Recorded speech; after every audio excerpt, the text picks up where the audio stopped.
Hello everyone and welcome back to our channel. तो आज के इस वीडियो में डिस्कस करने वाले हैं एक्सरसाइज 2.4 का क्वेश्चन नंबर 4।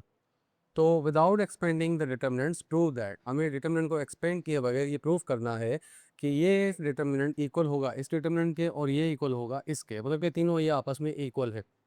तो हमें प्रूव करना है एक्सपेंशन किए बगैर।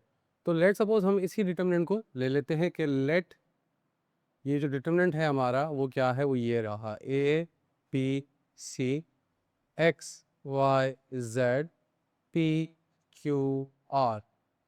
अब इसका जो डिटर्मिनेंट होगा वही हमें प्रूव करना है कि ये जो डिटर्मिनेंट है इसको अगर हम सॉल्व करें कि ऑटोमेटिकली ये इनके और इसके इक्वल हो जाए। ठीक है, तो अभी किस तरह होगा, देखिए अब थोड़ा डिटर्मिनेंट को आप ऑब्जर्व करें कि ये डिटर्मिनेंट किस तरह का दिख रहा है। ये जैसे कि ये हम अगर इसके इक्वल करना चाहें तो कैसे कर सकते हैं। देखिए हमारे पास ये अगर आप ध्यान से देखें ये बन रहा है वाई बी क्यू, ये बन रहा है ए बी सी। तो इट मीन्स और एक्स वाई जेड साथ है, ए बी सी साथ है, यहाँ पे वाई बी क्यू साथ है। इट मीन्स थोड़ी सी यहाँ पे इंटरचेंजिंग हुई है जिसकी वजह से ये वाई और बी साथ में हो गए, एक्स और ए साथ में हो गए, जेड और सी साथ में हो गए, इस तरह। तो हमें इसको थोड़ा उस सेंस पे सोचना होगा। अब देखिए किस तरह हम कर सकते हैं इसको कि लेट सपोज अगर मैं इसके जो ये डिटर्मिनेंट है ये मैं वाई को, हमारा ये लीडिंग एलिमेंट वाई है, इसको मैं यहाँ पहुँचाना चाहता हूँ फर्स्ट एलिमेंट की जगह पे। तो मैं डायरेक्ट इसको यहाँ तो नहीं रख सकता, तो मैं क्या करूँगा, पहले मैं इसको इंटरचेंज करता हूँ किसके साथ, कि इस कॉलम को इस कॉलम के साथ इंटरचेंज कर लेते हैं।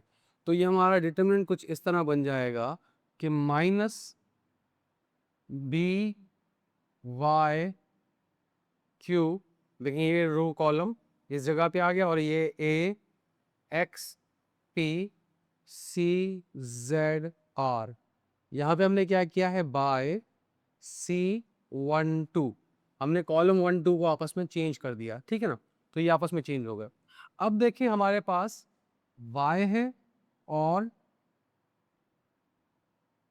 बी क्यू है। अब क्या करने वाले हम, इसको y को ऊपर लेके जाना चाहते हैं, इस y को ऊपर लेके जाना चाहते हैं। तो अब ये क्या हो जाएगा, लेट सपोज मैं दोबारा से इसको अगर अरेंज कर दूं, किस तरीके से अरेंज करूं कि भाई ये रो पूरी ऊपर चली जाए, ये रो नीचे आ जाए। ठीक है, ये रो हमारी ऊपर चली जाएगी और ये रो नीचे आ जाएगी। तो इससे क्या होगा कि हमने जो माइनस साइन दी थी, क्यों दी थी ये माइनस साइन, वो इसलिए दी थी क्योंकि हमने कॉलम को इंटरचेंज किया था। कॉलम को इंटरचेंज करने से या रो को इंटरचेंज करने से माइनस साइन देनी होती है। हमारा जो डिटरमिनेंट है वो सेम होता है, चेंज नहीं होता, जस्ट उसके साथ एक नेगेटिव साइन आ जाती है। अब दोबारा से एक नेगेटिव साइन आएगी जो इस नेगेटिव को मिलके पॉजिटिव बना देगी। ठीक है ना, तो ये हो गया प्लस। अब ये जब डिटरमिनेंट होगा कि ये जो रो चेंज होगी, ये वाई एक्स जेड ऊपर आ गया और ये बी ए सी ये नीचे आ गए, क्यू पी आर ये हमारे वैसे के वैसे रहे। ठीक है, अब क्या करने वाले हम, देखें अब हमारे पास ये y आ गया अपनी इस पोजीशन पे जहाँ पे हम लाना चाहते थे। अब देखें यहाँ पे b है और यहाँ पे x है, यहाँ x है और तो यहाँ b है। मुझे क्या करना है अब इसको कि b और x की पोजीशन चेंज करनी है आपस में। अब b और x की पोजीशन को कैसे चेंज कर सकता हूँ, देखो डायरेक्ट ऐसे चेंज नहीं हो पाएगा। तो मुझे क्या करना होगा, मैं इसका अगर ट्रांसपोज कर दूं, इस डिटरमिनेंट का अगर ट्रांसपोज कर दूं, तो देखें ट्रांसपोज में आप याद रख लें कि आपकी जो डायगोनल के एलिमेंट्स हैं वो कभी चेंज नहीं होते। तो वाई ए आर सेम रहेंगे, तो यहाँ पे भी वाई ए आर है और यहाँ पे भी वाई ए आर है, तो डायगोनल चेंज नहीं होने वाली। जो बकाया एलिमेंट्स हैं वो चेंज हो जाएंगे। तो जो ये देखें क्यू यहाँ पे है, वहाँ पे क्यू इधर है और जेड इधर है, तो ये आपस में इंटरचेंज हो जाएंगे। तो लेट सपोज मैं इसका अगर ट्रांसपोज कर दूं, ठीक है, अच्छा यहाँ पे हमने क्या किया था, by R one two, row one और टू को हमने चेंज कर दिया। अब यहाँ पे हमने क्या किया, इसको ट्रांसपोज कर देंगे। जब ट्रांसपोज करेंगे तो क्या होगा, रोज कॉलम में चेंज जाएंगी। तो ये रो कॉलम बन गया, ये वाली रो कॉलम बन गई, ये थर्ड रो थर्ड कॉलम बन गया। ठीक है, इधर हमने क्या लिख दिया, बाय ट्रांसपोज, हमने इसका क्या किया है, ट्रांसपोज किया है। अब देखिए ये डिटर्मिनेंट और ये डिटर्मिनेंट एग्जैक्टली सेम है, Y B Q X A P Z C R, Y B Q X A P Z C R, ये आपस में इक्वल हो गए। इट मीन्स ये डिटर्मिनेंट तो इसके इक्वल हो गया सेकंड के। अब हमें क्या करना है, इसको लेके जाना है थर्ड कंडीशन में, वहाँ इसके करीब। तो देखिए यहाँ पे क्या है, अब हमारी स्टार्टिंग पोजीशन क्या है, X Y Z P Q R A B C. तो देखिए इसको अगर हमें प्रूव करना है तो हम या तो इसी से भी कर सकते हैं करना चाहें तो, या फिर हम डायरेक्ट यहाँ से भी कर सकते हैं। तो हम क्या कहेंगे अगेन, कैसे होगा again, A B C X Y Z P Q R. ठीक है, ये हमने क्या किया, ये हमारा डिटर्मिनेंट है जो कि हमने इसको इसके इक्वल करना है। तो देखिए सिंपल सी बात है, यहाँ पे एक्स वाई जेड तो सीक्वेंस सबकी बनी हुई है, X Y Z P Q R A B C. ठीक है, अब मैं क्या करने वाला हूँ, मुझे ये पता है कि ए बी सी जो है वो यहाँ पे लास्ट में है। ठीक है, तो मुझे ए बी सी को लास्ट में लाना है। तो मैं क्या कर देता हूँ, फर्स्ट और थर्ड को आपस में इंटरचेंज कर देता हूँ।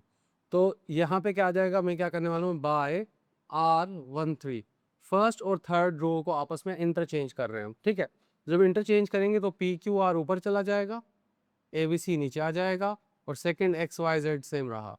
ठीक है, तो जब इंटरचेंज हम करेंगे तो याद रखें इंटरचेंजिंग करने के लिए डिटरमिनेंट को एक नेगेटिव साइन देनी पड़ेगी। तो नेगेटिव साइन देंगे तो ही इंटरचेंज होगा। अच्छा, अब क्या करने वाले हैं, देखो कि अब हमारे पास ये जो था X Y Z P Q R, अब देखिए पी क्यू आर ऊपर है, एक्स वाई जेड बीच में है, तो इनको दोबारा इंटरचेंज करें आप। तो डिटरमिनेंट जब दोबारा इंटरचेंज करेंगे तो ये माइनस की साइन प्लस हो जाएगी, और ये हो जाएगा X Y Z P Q R A B C. हमने क्या किया अभी, बाय रो 1 2, इसमें भी रो 1 2 हमने चेंज कर लिया आपस में, फर्स्ट और सेकंड रो आपस में इंटरचेंज कर दिया। तो ये हमारे पास X Y Z P Q R और ए बी सी बन गया। तो आपने देख लिया कि ये डिटर्मिनेंट इसके भी इक्वल है और ये इसके भी इक्वल है। ठीक है ना, देखिए अब ये अगर अगर ये इसके इक्वल है तो ये और ये इसके इक्वल, तो ये दोनों भी आपस में इक्वल होंगे। हम चाहते तो यहाँ से भी कर सकते थे, यहाँ से हमें करने के लिए क्या करना होगा, इसको दोबारा से थोड़ा अरेंज करना होगा। देखें एक्स जेड वाई है, तो अब मुझे क्या करना होगा, इसके कॉलम को चेंज करना होगा। जब मैं कॉलम को चेंज करूंगा तो ये ऑटोमेटिकली क्या बनेगा, एक्स। देखिए यहाँ से अगर हम करना चाहें तो मैं इनकी रोज को चेंज कर दूँ आपस में। अगर यहाँ से मैं करना चाहूँ आगे, तो मैं एक स्टेप करूँगा, क्या सबसे पहला स्टेप, मैं अगर इनके रो को इंटरचेंज करूँ, हाँ तो रो को इंटरचेंज कैसे करेंगे, R2 R1 से चेंज हो जाएगा, तो ये बन जाएगा एक्स वाई जेड, ये ऊपर चला गया ये नीचे आ गया, मतलब कि रो को चेंज कर लेते हैं, ये ऊपर लेते हैं रो, और वाई डी क्यू, और जेड सी आर सेम रहेगा। फर्स्ट स्टेप हमने ये किया। सेकंड स्टेप में हम क्या करने वाले हैं कि भाई अब हमें इसको करना है किसके इक्वल, इसके इक्वल करना है। देखिए अगर हमें इसका ट्रांसपोज कर दो, अगर मैं इसका ट्रांसपोज कर दूँ तो ट्रांसपोज के बाद क्या हो जाएगा, ये कंडीशन बन जाएगी एक्स वाई जेड, ये जो कॉलम था रो बन गया, सेकंड कॉलम सेकंड रो बन जाएगा, थर्ड कॉलम थर्ड रो बन जाएगा। ठीक है, तो अब हमें क्या करना है, इसको इक्वल करना है एक्स वाई जेड और पी क्यू आर के। अच्छा एक और बात, हमने जब रो इंटरचेंज की थी इसके बाद तो एक माइनस साइन आती, तो ये माइनस साइन अभी भी चलेगी। ठीक है ना, क्योंकि अभी तो ट्रांसपोज किया है।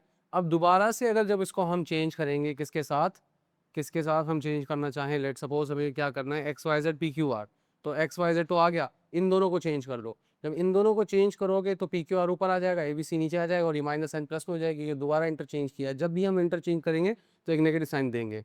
तो देखिए इस तरीके से भी हम ये कर सकते हैं, और मैंने एक डायरेक्ट मेथड आपको समझा दिया है कि हम इसको इस तरह कर सकते हैं, यहाँ से लेके यहाँ तक, फिर यहाँ से लेके यहाँ तक भी आप कर सकते हैं। आप यहाँ से आगे जाना चाहें तो ये वाले स्टेप्स फॉलो करें तो भी हो जाएगा। ठीक है, तो ये क्वेश्चन नंबर 4 था। अब करेंगे क्वेश्चन नंबर 5 जो कि लास्ट क्वेश्चन होगा इस एक्सरसाइज का। तो अब करने वाले हैं क्वेश्चन नंबर 5 ऑफ एक्सरसाइज 2.4। तो ये क्वेश्चन हमें बताता है कि if A B C are different, मतलब ए बी सी की वैल्यूज डिफरेंट है, ए बी सी आपस में इक्वल नहीं है, देन ये जो डिटर्मिनेंट दिया हुआ है यह जीरो के इक्वल है, ये भी बता दिया है कि ये जीरो के इक्वल है। हमें ये प्रूफ करना होगा कि A plus A B C zero के इक्वल होगा। ठीक है ना, तो यहाँ पे कुछ कंडीशंस हैं कि ए बी सी डिफरेंट है, ए बी सी आपस में इक्वल नहीं हो सकते, और ये डिटर्मिनेंट जीरो के इक्वल है, ये भी बता दिया है। प्रूफ ये करना है कि 1 plus A B C zero होगा, ये इसकी कंडीशन जीरो के इक्वल होगी। तो ये किस तरह करेंगे अभी हम देखते हैं। सबसे पहले ये डिटर्मिनेंट हम उठा लेते हैं कि भाई यहाँ से हम स्टार्ट करेंगे कि भाई यहाँ हमारे पास A square 1 plus A cube, B square 1 plus B cube, C square 1 plus C cube equals to 0, ये 0 के इक्वल है। ठीक है, ये तुम्हें बताया गया। अब देखिए एक प्रॉपर्टी हम अप्लाई करने वाले हैं सम वाली, कि A determinant is equals to B plus determinant plus C determinant, वो वाली प्रॉपर्टी। वो किस तरह थी? वो इस तरह थी कंडीशन कि भाई अगर आप इसको इस तरह लिखें कि ए स्क्वायर, इन दोनों के सम में से एक वैल्यू फर्स्ट वाली यहाँ लिख दे, बी स्क्वायर, फिर फर्स्ट वाली वैल्यू सी स्क्वायर, फिर फर्स्ट वाली वैल्यू, ठीक है। और इसको आप सेपरेट एक और डिटर्मिनेंट बनाएं जिसके अंदर फर्स्ट दो कॉलम तो सेम आएंगे, ये दोनों सेम आने के, चेंजिंग सिर्फ कहाँ आएगी, जो प्लस के बाद वाली वैल्यू वो अब इस बार अंदर आएगी। ये भी प्रॉपर्टी हमने पढ़ी हुई थी, और ये सब जीरो के इक्वल है, ठीक है। अब एक बात नोट करें यहाँ पे कि इस पूरे डिटर्मिनेंट के अंदर इस पूरे कॉलम, इस पूरी रो में से ए कॉमन आ सकता है, इसमें से बी कॉमन आ सकता है, इसमें से सी कॉमन आ सकता है। तो ये कुछ इस तरह कंडीशन बन जाएगी कि भाई A square plus one, B square one, C square one, और यहाँ से हमने फर्स्ट कॉलम में से ए, सेकंड कॉलम में से बी, थर्ड कॉलम में से सी कॉमन ले लिया, और यहाँ बन गया क्या, one A square A, sorry A square. कैसे देखिए, यहाँ से कॉमन निकला ए तो वन बचा, ए स्क्वायर में से निकला तो ए बचा, ए क्यूब में से निकला तो ए स्क्वायर आ गया।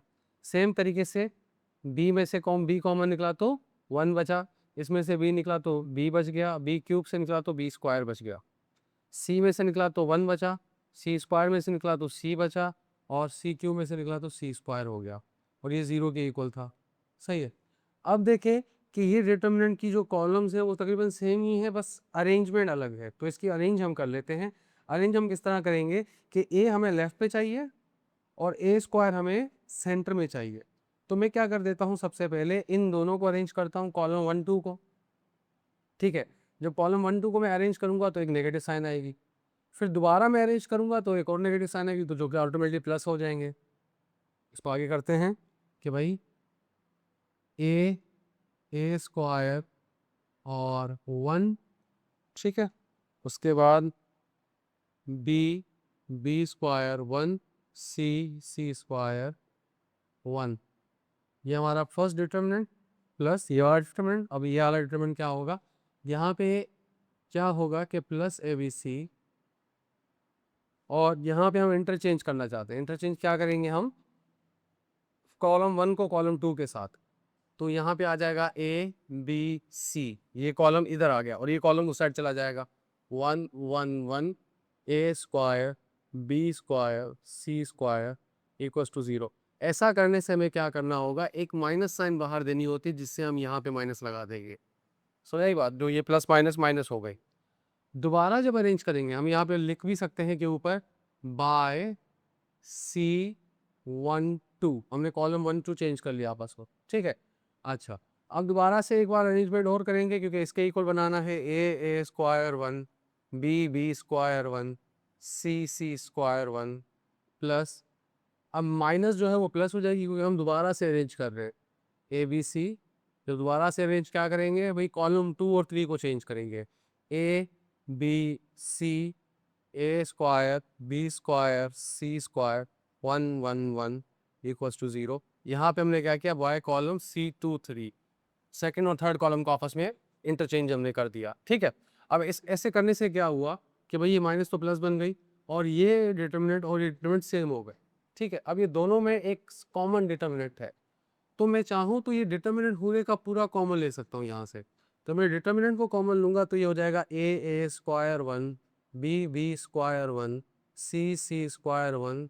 जब ये पूरे का पूरा डिटर्मिनेंट कॉमन आ गया तो अच्छा, यहाँ पे ब्रैकेट आ जाएगी, और ये जब डिटर्मिनेंट यहाँ पूरा कॉमन निकलेगा तो यहाँ बचेगा वन, प्लस ये डिटर्मिनेंट निकल गया कॉमन तो बच गया ए बी सी जीरो। सही है। अब यहाँ तक हमारी कंडीशन आ चुकी है। अब हम एक बात नोट करेंगे कि भाई इन दोनों चीज़ों की जो प्रोडक्ट है ये इससे मल्टीप्लाई हो रहा है और जवाब ज़ीरो आ रहा है, ठीक है। तो ऐसा तभी हो सकता है कि जब ये या तो ये ज़ीरो होगा, या तो ये ज़ीरो होगा, या फिर ये दोनों ही ज़ीरो होंगे, ऐसी कंडीशन हो सकती है। अगर हमने ये प्रूव कर दिया कि ये ज़ीरो नहीं हो सकता तो इसको ज़ीरो होना पड़ेगा, और अगर हमने ये प्रूव कर दिया कि ये ज़ीरो नहीं हो सकता तो इसको ज़ीरो होना पड़ेगा। तो ऐसा तो कभी हो ही नहीं सकता कि दोनों जीरो ना हो और मल्टीप्लाई हो तो जवाब जीरो आ जाए, ऐसा नहीं हो सकता। तो हमें प्रूव करना होगा कि ये जीरो के इक्वल है, ये हमारा क्वेश्चन है 1 + abc = 0, इसको जीरो के इक्वल करना है। तो इसको जीरो के इक्वल करने के लिए हमें इसको नॉन जीरो प्रूव करना पड़ेगा, ठीक है। तो अब हम क्या करने वाले हैं कि हम लिखेंगे आइदर, इसके दो कंडीशंस ही पॉसिबल हैं, एक है a² 1 b² 1 c² 1 = 0, या तो ये जीरो होगा और 1 + abc जीरो होगा। इन दोनों कंडीशन में से एक कंडीशन होनी चाहिए, या तो ये डिटरमिनेंट जीरो होना चाहिए या 1 + abc जीरो होना चाहिए। अगर ये जीरो ना हुआ तो ऑटोमेटिकली ये जीरो हो जाएगा। अगर ये जीरो हो गया तो ये जीरो हो भी सकता है, नहीं भी हो सकता, लाजमी नहीं है। पर अगर हमें प्रूफ करना है कि 1 + abc जीरो है तो इसको नॉन जीरो होना पड़ेगा, ठीक है। तो अब इसको हम कैसे करेंगे, चलें इस साइड अब आके हम करते हैं इसको।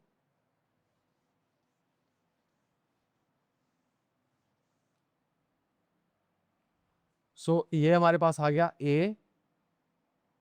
a² सॉरी क्या था, abc a² d² c² 1 1 1, ठीक है। अब यहाँ तक हमारा ये डिटर्मिनेंट है। अब हम इसको प्रूव करना चाहते हैं कि भाई इसको डिटर्मिनेंट हम फाइंड कर लेते हैं, ठीक है। फाइंड कैसे होगा, वही एक्सपेंशन करें।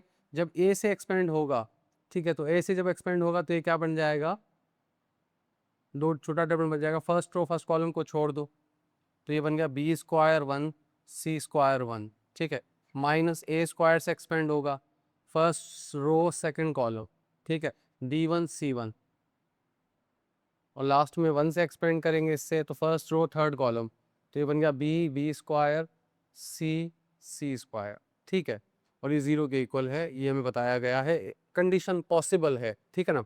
तो यहाँ पे क्या हो गया, ये इसको अगर हम सॉल्व करें, b² × 1 b² minus c² × 1 c², ठीक है, minus a² b × 1 b c × 1 c, plus यहाँ पे क्या होगा, 1 मल्टीप्लाई होगा कुछ नहीं आएगा, b c² और यहाँ पे आ गया माइनस c b² = 0, ठीक है।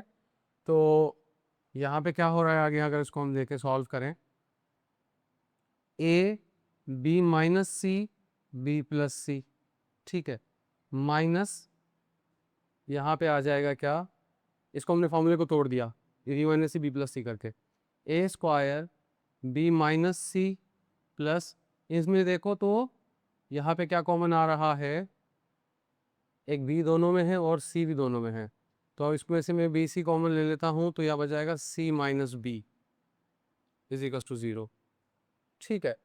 तो अगर एक बात नोट करें कि मुझे इसको b - c बनाना हो तो मैं क्या करूँ,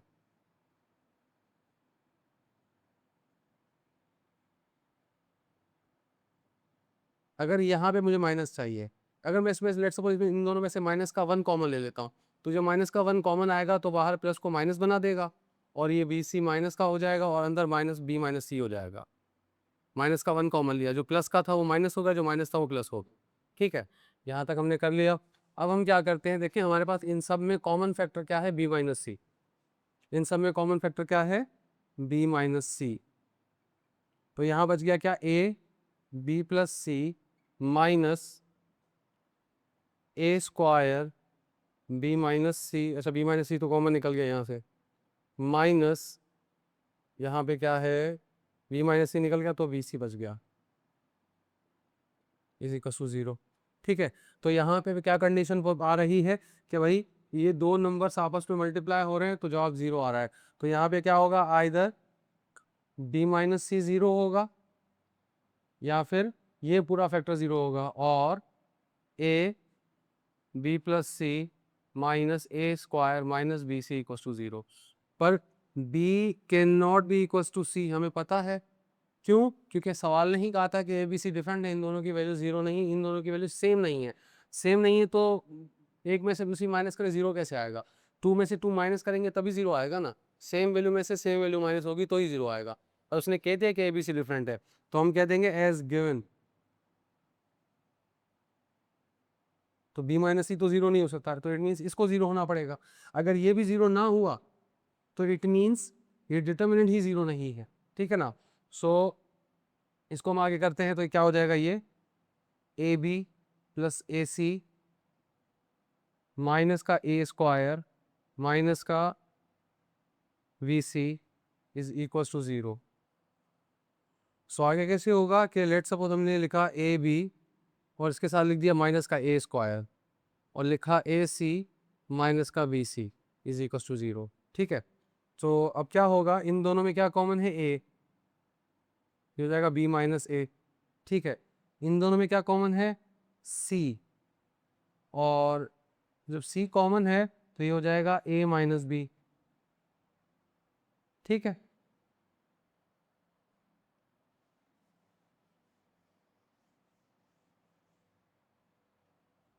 सो ये कंडीशन बनी। तो अब इसको हम यहाँ पे लिखने वाले हैं ए बी माइनस ए, ये आया, प्लस सी ए माइनस बी। अब देखिए इसमें से अगर -1 कॉमन ले लिया जाए, जब ये -1 कॉमन आएगा तो वो बाहर की प्लस को बना देगा माइनस, और अंदर की जो भी एलिमेंट्स थे उनके साइन चेंज हो जाएंगे, तो ये हो जाएगा B minus A is equal to 0। A minus B था, जब -1 कॉमन लिया तो बाहर माइनस हो गई, अंदर बी माइनस ए हो गया। तो बी माइनस ए दोनों में कॉमन, यहाँ बी माइनस ए कॉमन नहीं था तो यहाँ बचा ए, यहाँ बचा सी। तो it means B minus A minus C equal to 0। तो दो नंबर मल्टीप्लाई है, जवाब आ रहा है 0। तो हम कहेंगे आइदर, आइदर क्या हुआ कि भाई बी माइनस ए 0 होगा और ए माइनस सी 0 होगा। इससे क्या हो रहा है कि बी ए हो रहा है और इससे क्या हो रहा है, ए सी हो रहा है। ठीक है ना, तो ये तो हो नहीं सकता, विच इज नॉट ट्रू, जो ट्रू नहीं है। सो एज गिवन, ये हमें दिया हुआ है कि ए बी और सी आपस में इक्वल नहीं है। ठीक है ना, हैंस इससे क्या साबित हुआ, इससे ये साबित हुआ कि जब हमने इस डिटरमिनेंट को एक्सपेंड किया तो ये डिटरमिनेंट इस तरह साबित हुआ है कि ये 0 हो ही नहीं रहा। ठीक है ना, इस डिटरमिनेंट को पहले एक्सपेंड किया तो ये दो कंडीशंस बनी, ब्रैकेट वाली ये रही। तो पहले तो बी माइनस सी 0 आया था, वो तो हमने कहा नहीं हो सकता, फिर ये बचा। इसको जब हमने 0 के इक्वल किया तो ये कंडीशंस दो बन रही हैं, ये भी 0 के इक्वल नहीं हो सकती। अब जब ये तीनों ही 0 नहीं हो रहे तो इट मीन्स ये डिटरमिनेंट ही 0 नहीं है। तो हम लिखेंगे hence A square 1 B square 1 C square 1 can not be equal to 0। ये 0 नहीं हो सकता, ये जो डिटरमिनेंट था ये 0 नहीं हो सकता। अगर ये 0 नहीं हो सकता तो देयरफॉर जो यहाँ पे पार्ट बचा था 1 प्लस ए बी सी वाला, इसी को 0 होना पड़ेगा। तो इट मीन्स हैंस प्रूव्ड।